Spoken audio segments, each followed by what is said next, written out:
What should move forward in time with me, and what should be let go as if it's dead wood? The more dead wood that you let go of and burn off when you have the opportunity, the less it accretes around you. Here's something interesting about forest fires, you know. People have been trying to prevent forest fires for a long time, especially that damn bear, Smokey, right? Because forest fires burn up the forest, and that can't be good. But here's what happens if you don't let forest fires burn. Well, forests collect a lot of dry branches, right? Because tree branches die and wood falls on the forest floor and collects. And so the amount of flammable material keeps increasing with time. And that's not so bad if it's wet, but if the amount of flammable material is increasing and it gets really dry, and then it burns, then you have a real problem. The forest fire can burn so hot that it burns the topsoil right off, in which case you don't have a forest at all anymore, you just have a desert. And lots of trees are evolved to withstand forest fires of a certain intensity, and some won't even release their seeds unless there's been a fire. And so a little bit of fire at the right time can stop everything from burning to the ground. And that's also a really useful insight, a metaphorical insight into the nature of sacrifice, right? It's also a lot easier to let go of something when you're deciding to let go of it, because you've decided yourself that you're done with that. It's a weak part of you. It needs to disappear.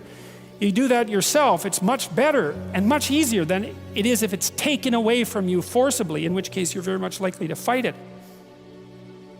You know, a lot of what people regard as their own personalities and are proud of about their own personalities aren't their own personalities at all. They're useless idiosyncrasies that differentiate them trivially from other people.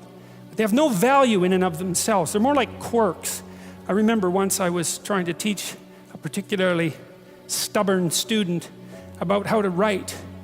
And she had written a number of essays in university and got universally walloped for them. And the reason for that was she couldn't write, really at all. She was really, really bad at writing. And so I was sitting down with her trying to explain to her what she was doing wrong. And she was being very annoying about it, very recalcitrant, very, very unwilling to listen. That was a pearls before swine thing, you know. And at one point she said, I can write perfectly well. This university professors just don't like my style. And I thought, what the hell's with you? You can't even write and you think you have a style. Instead of humbling herself, she was proud of her insufficiency. That's arrogance, right? That's not humility. It's self-deception and arrogance. To be proud of your insufficiency, that's a very foolish thing. And that means to cling to the parts of you that are dead. You know, as you elevate your aim, you create a judge at the same time, right? Because the new ideal, which is an ideal you, even if it's just an ideal position that you might occupy, even if it's still conceptualized in that concrete way, that becomes a judge because it's above you, right? And then you're terrified of it maybe. That's why you might be afraid when you go start a new job, right? This thing is above you and you're terrified of it and it judges you. And that's useful because the judge that you're creating by formulating the ideal tells you what's useless about yourself, and then you can dispense with it. And you want to keep doing that, and then every time you make a judge that's more elevated, then there's more useless you that has to be dispensed with. And then if you create an ultimate judge, which is what the archetypal imagination of humankind has done, say, with the figure of Christ, because if Christ is nothing else, he is at least the archetypal perfect man and therefore the judge. You have a judge that says, get rid of everything about yourself that isn't perfect. And of course, that's also what God tells Abraham, right? He says to be perfect, to pick an ideal that's high enough, and you can do this. The thing that's interesting about this, I think, is you can do it more or less on your own terms. You have to have some collaboration from other people, but you don't have to pick an external ideal. You can pick an ideal that fulfills the role of ideal for you. You can say, okay, well, if things could be set up for me the way I need them to be, and if I could be who I needed to be, what would that look like? And you can figure that out for yourself, and then instantly you have a judge. And I also think that's part of the reason people don't do it, right? Why don't people look up and move ahead? And the answer is, well, you know, You start formulating an ideal, you formulate a judge. It's pretty easy to feel intimidated in the face of your own ideal. That's what happens to Cain versus Abel, for example. Then it's really easy to destroy the ideal instead of to try to pursue it, because then you get rid of the judge.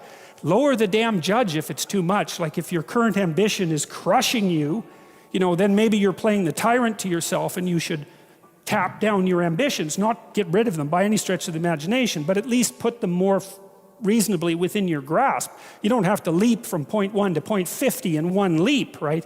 You can do it incrementally. But I really like this idea. I think it's a profound idea that the process of recapitulating yourself continually is also the process of, it's a phoenix-like process, right? You're shedding all those elements of you that are no longer worthy of the pursuits that you're valuing. And then I would say, the idea here is that as you do that, you shape yourself ever more precisely into something that can withstand the tragedy of life and that can act as a beacon to the world. That's the right way of thinking about it. Maybe first to your friends and then to your family. It's like it's a hell of a fine ambition, and there's no reason that it can't happen. Every one of you knows people who are really bloody useful in a crisis, and people that you admire, right? You can think of all those people that you admire as partial incarnations of the archetypal Messiah. That's exactly right. And the more that manifests itself in any given person, then the more generally useful and admirable that person is in a multitude of situations. And we don't know the limit to that. But people can be unbelievably good for things, It's really something to behold.